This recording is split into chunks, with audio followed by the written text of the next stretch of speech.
Hi everyone, in this video I'm going to show you how to share Instagram comments to your story, right?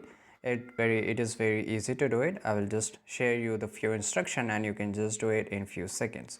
Just tap on your Instagram here, and once your Instagram get open, whatever comment you like, for example this is a post and I will go to the comment section, and for example I like this comment, right? So how I can share it over my story? You have to do nothing. You have to just click and hold. Once you click and hold, you will get this three option. Click on add to story and it will load for a few seconds, and here you can see that this is a comment, the background, this is that post.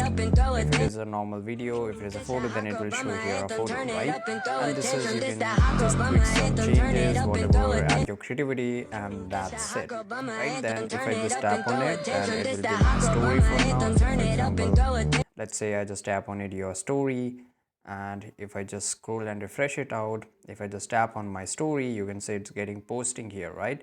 So in just few seconds it will be posted, and that's it. So this is how you can share Instagram comment to your story. I hope you found this video very useful. If you did, subscribe.